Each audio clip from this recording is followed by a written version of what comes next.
Okay, ja, så vi har opgave 1 her, hvor vi har tegnet grafen ned. Og spørgsmålet spørger om, hvad er definitionsmængden og værdimængden, og hvordan finder man ud af det? Og det vil man finde ud af ved, at man kigger ved definitionsmængden, kigger man på x-linjen, og så kigger man på, at den er på minus 4, så dm er lige med.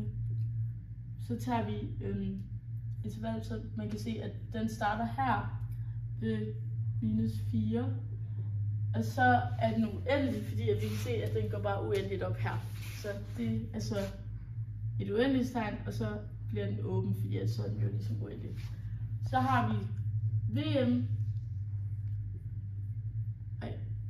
Ja, sådan der. Og så kigger vi på y-aksen, og det er så fra minus 3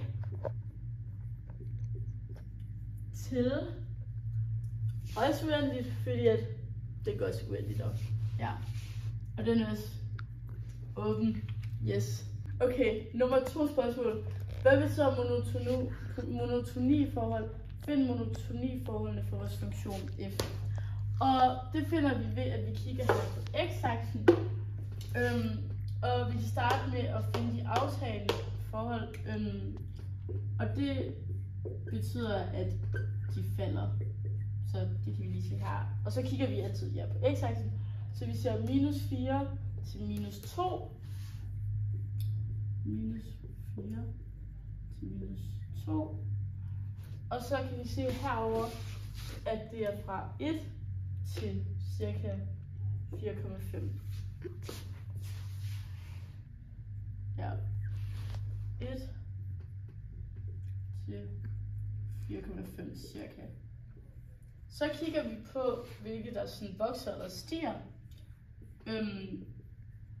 Det er så den her fra minus 2 til 1. Minus 2 til 1. Og så er det herover fra sådan cirka 4,5 og så til uendelig, fordi at den stiger uendeligt. Så det er cirka 4,5 og så til uendeligt. Og så har vi den åben, fordi at det er ligesom en åben graf. Så har vi nummer 3 spørgsmål, som hedder, hvor har f ekstrem, eller de lokale eller globale? Og vi kan se her, at fordi at det her er der, hvor den er lavest nede, så er det en global, et global minimum, og det her, det er så et lokal minimum.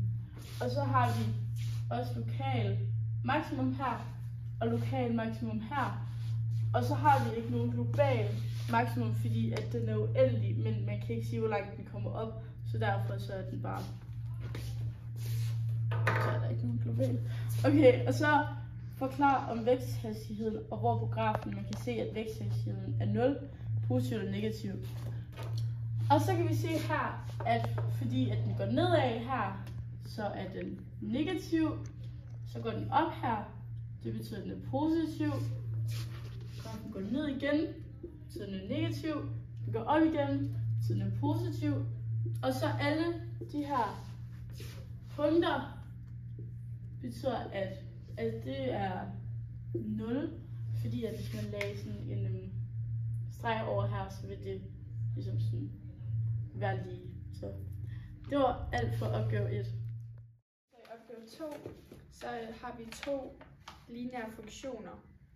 Og vi skal første opgave er, at vi skal forklare, hvordan man beregner f lige med 2 og g minus 4. Så vi har linje fx, og fx det er fx lige med 3. Og så fordi at vi skal beregne f2, så skal vi så sætte, fordi der plejer at være et x her, så sætter vi så 2 ind her, så det er gange 2 minus 5. Og den måde vi beregner det på, det er jo bare ved at sige 3 gange 2, det giver 6. 6 minus 5, det giver 1. Så den giver 1. Og så den gx, der er det så gx lige med, og der skal vi så sætte 4 ind, minus 4 ind på x' plads. Så vi siger minus 4, og der plejer at stå et x, så nu skal vi så skrive minus gange minus 4 plus 2. Så siger vi bare minus 4 gange minus 4, det giver 16, fordi at minus gange minus det giver plus. 16 plus 2, det giver 18. Så det giver 18. Og det er opgave A.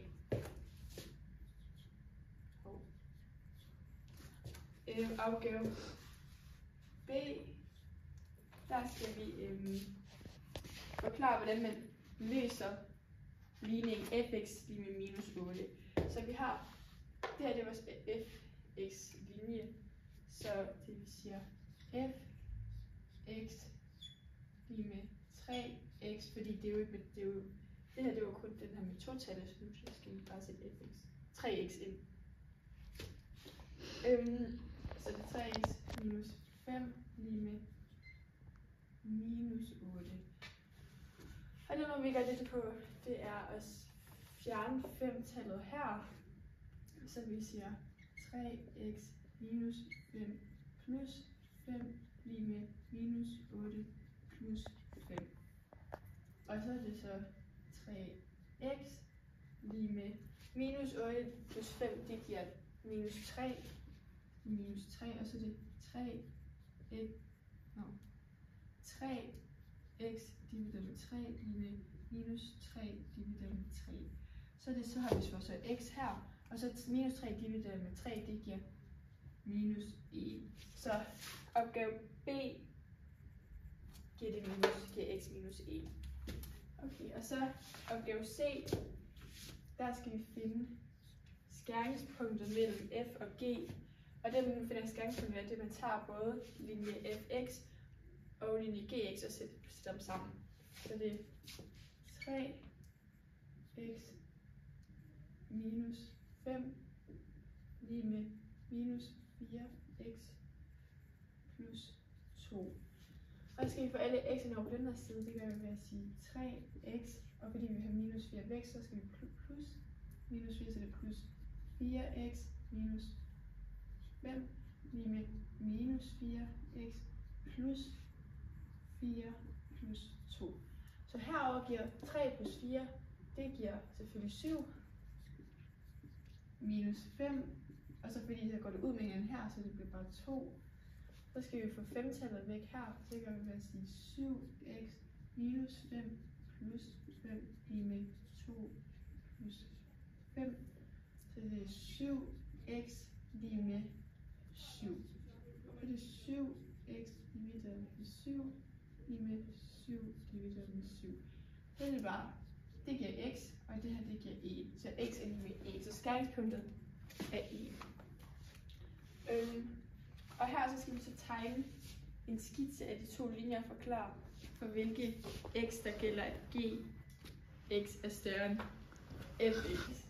Og det kan vi se her på den her flotte model, fordi at vi har tegnet de to ligninger. Og det her det er fx, og man kan se at den falder, fordi den siger 3x minus 5, så vi ved at den skal falde med minus 5. Og opgave gx, der stiger den så med 2, og det kan vi se ved at den skærer i 4 og stiger med 2, og den her falder. Så derfor så ved vi da, at gx er større end fx.